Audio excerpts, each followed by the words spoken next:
You should really dream big. Believe that you can change the world. 안녕하세요, 진했습니다. 오늘은 AMD CPU와 리사수 CEO에 대해서 한번 알아볼까 합니다.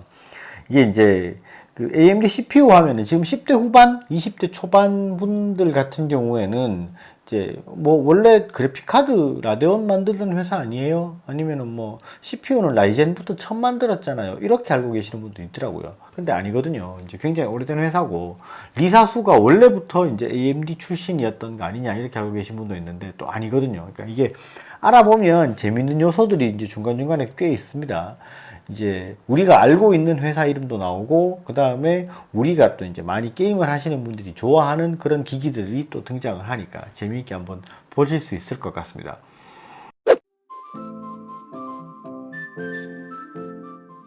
AMD는 올해로 창립이 50주년이 된 1969년도에 설립이 된 회사예요. 굉장히 오래된 회사입니다. 근데 인텔이 창립이 되고 그 다음에 AMD가 창립이 됐는데 이 창립자 둘은 원래가 이제 반도체 회사에서 일하던 동료입니다. 근데 이제 인텔 쪽의 CEO가 이제 창립자가 그 엔지니어에 좀 가깝고요.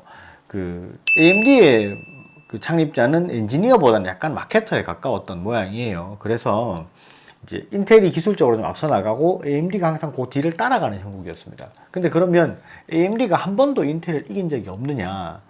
이제 요번에 리사수가 7나노로 먼저 이제 인텔 보다 출시를 했죠. 그렇게 이긴 거를 제외하고 두 번이 되어 있습니다. 그러니까 리사수가 이긴 거가 총 3번을 인텔에 앞선 적이 있는데 그 첫 번째는 1999년도입니다. CPU 속도의 지표가 되는 클럭 스피드에서 AMD가 인텔에 앞서 에슬론 1000이라는 1기가 CPU를 먼저 출시를 해버립니다.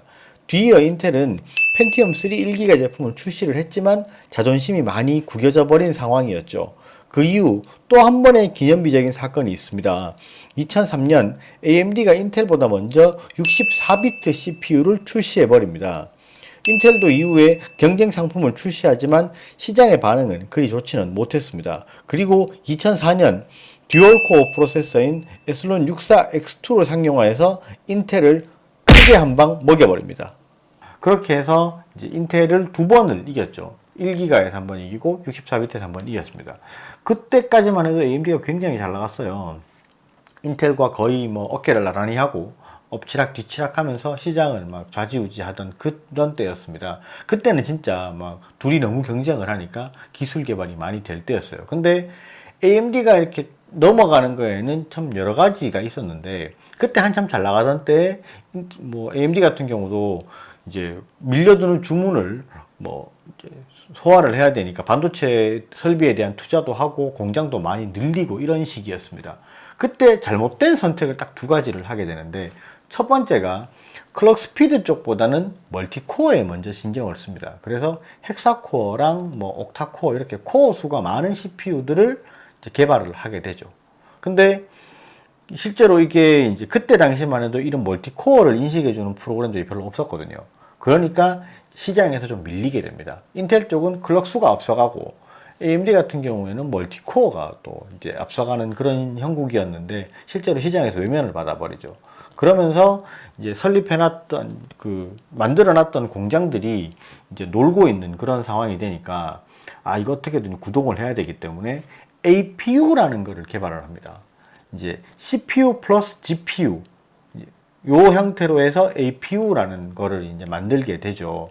근데 그거를 만들려니까 기술 개발이 안 돼 있거든요. 그래서 엔비디아와 제일 먼저 이제 협상을 합니다. 회사 인수를 시작을 해요. 근데 엔비디아 쪽과는 협상이 결렬이 되고요. 다른 회사인 ATI를 인수하게 되죠. 지금의 AMD 라데온이라는 이름도 그때 ATI 라데온이라는 이름을 그대로 사용하는 겁니다. 이때가 2006년입니다. AMD 가용 자금의 절반인 54억 달러. 지금 환율로 계산하면 6조 4,692억이라는 엄청난 돈을 지불하게 됩니다. 6조가 넘는 돈, 굉장히 엄청난 돈을 투자를 해서 이 회사를 인수를 합니다. 그때가 AMD에 가지고 있는 자산의 거의 절반을 투자를 해서 회사를 인수를 합니다. 근데 이제 APU가 시장에서 좀 이렇게 큰 반향이 없어요. 그렇게 해서 좀 이제 많이 실패를 봤죠. 그렇게 해서 자금난에 좀 허덕이고 있을 때 2011년도에 우리가 알고 있는 그 시리즈를 출시를 합니다. 회사에 존망을 걸고 불도저 CPU를 출시를 딱 합니다. 근데 이 CPU가 전 망해버리죠. 그래서 회사가 완전히 어려워집니다. 그렇게 해서 2017년도까지 거의 뭐 식물인간 수준의 상태로 데스크탑 CPU는 거의 출시를 못하고 그래픽카드 몇 개만 가지고 겨우 연명을 하는 그런 상황이 돼요. 그렇게 해서 이제 회사가 굉장히 침체가 된 시기가 되는 거죠.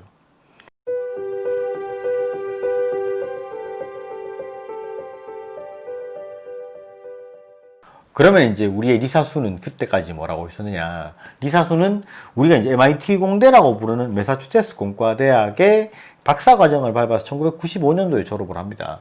그러면서 텍사스 인더스트리라는 회사에 그냥 잠깐 일을 하다가 IBM의 반도체 관련 연구의 이사직으로 이제 합류를 합니다.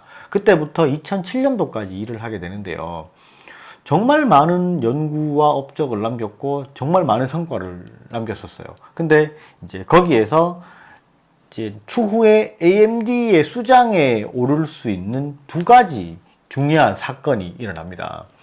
첫 번째는 IBM에서 직장 상사이자 본인의 멘토인 니콜라스 도노프리오라는 인물을 만난 겁니다. 두 번째는 IBM 연구개발 부서에서 플레이스테이션을 만드는 회사 소니 컴퓨터 엔터테인먼트, 우리가 알고 있는 소니죠. 플레이스테이션 3에 적용된 셀이라는 CPU 개발을 진두지휘한 게 두 번째 사건입니다. 이 두 가지 사건이 추후에 이 리사수가 AMD의 수장에 올라가는데 큰 도움을 주는 이제 일이 되는 거죠. 자, 그럼 다시 이제 AMD 얘기로 돌아가서요. AMD에 이 리사수가 어떻게 합류를 하게 되느냐. 아까 IBM에서 멘토였던 니콜라스 도노프리오라는 사람이 그때 당시 AMD에 이제 이사진으로 있었어요. 이사진으로 있던 도노프리오가 리사수를 추천을 합니다. 우리 회사를 살릴 사람은 리사수밖에 없다. 이 사람을 영입해야 된다. 해서 이 사람을 영입을 하게 됩니다. 부사장으로 영입을 하게 되죠. 부사장으로 영입을 해서 이제 리사수가 왔습니다. 와가지고 회사를 쭉 보니 이제 AMD는 거의 뭐 이제 관만 안 덮었지 거의 시체 수준에 아무것도 할 수 없는 회사가 되어 있는 거예요. 그래서 이제 이 회사를 어떻게 이제 이렇게 저렇게 매각할 거는 매각하고 살릴 거는 살리고 이렇게 해서 쭉 이제 정리를 딱 해서 보니까 APU라는 게 쓸만하다 이거죠. 그거를 가지고 소니로 갑니다. 소니에 가서 플레이스테이션 4에 AMD APU를 집어넣어 버려요. 한번 자기는 플레이스테이션 3에서 CPU 연구 개발을 해봤던 경험이 있기 때문에 그 경험을 바탕으로 APU 정도 수준이면 충분히 플레이스테이션 4에서 승산이 있겠다라고 해서 이 플레이스테이션 4와 마이크로소프트의 엑스박스 1에 CPU를 집어넣어 버리는 그런 이제 성과를 이루게 되는 거죠. 그렇게 해서 이제 출시가 된 게 2013년도죠. 그렇게 해서 이제 5분기 만에 부사장으로 이제 취임한 5분기 만에 이 회사를 흑자 회사로 전환을 시켜버려요. 정말 엄청난 성과죠. 그거를 인정을 받아서 이 회사의 CEO가 됩니다. 그때부터 이제 어느 정도 변화와 개혁을 가지고 오는데 그래픽카드라든지 이런 여러 가지랑 뭐 또 만들어내고 연구 개발로 해서 탄탄하게 이제 하나하나 닦아가기 시작합니다. 그러다가 2017년도에 젠 프로젝트라 그래서 이제 라이젠을 출시를 하기 위해서 준비를 합니다. 근데 그때 이제 단순히 그냥 자기가 CEO로서 이제 시켜서 일을 만든 게 아니고요. 자기가 실제로 연구진으로 참여를 하고 거의 모든 일을 현장에서 진두지휘를 다 한 엄청난 사람인 거죠. 그렇게 해서 라이젠 CPU가 2017년도에 출시가 되고 굉장히 시장에서 좀 이제 AMD가 이제 CPU를 냈네, 괜찮네 라는 이런 반향을 좀 일으킵니다. 그러다가 라이젠 2000 시리즈가 나오고 이번에 7나노로 해서 이제 라이젠 젠2 3000대 시리즈가 나왔죠. 그러면서 거의 이제 지금 데스크탑 시장 같은 경우에는 전체 CPU를 보는 게 아니라 데스크탑 CPU는 국내에서 순간순간 이제 인텔의 점유율을 넘어가 버리는 그런 상황까지도 지금 나오고 있습니다. 굉장히 큰 일을 한 사람이죠. 그래서 이제 추후에 이제 7나노 공정을 가지고 아무래도 이제 모바일 CPU들이 이제 나오게 되겠죠. 그게 뭐 2020년 1분기 정도 수준이 될 거다라고 생각을 하고 있어요. 아마 이렇게 CPU가 나오면 좀 또 볼만하지 않을까. 실제로 이제 리사수라는 사람에 대해서 저도 이 영상을 준비를 하면서 좀 많이 알았는데, 이런 사람이 준비하는 CPU면 아마 다음 AMD 모바일 CPU는 굉장히 기대를 해도 괜찮겠다라는 생각을 하고 있고요. 또 그래픽카드 같은 경우도 뭐 5500이 얼마 전에 또 출시가 됐고 이래서 좀 아마 이렇게 해서 인텔과 AMD의 경쟁 구도가 어느 정도 이어가면 우리 소비자들은 많이 좀 이제 발전을 하는 그런 PC를 만나볼 수 있지 않을까라는 생각을 합니다. 오늘 영상은 여기까지 하고요. 뭐 추후에 이런 부분에 대해서 나오는 게 있으면 또 영상을 준비를 하도록 하겠습니다. 감사합니다. 신이었습니다.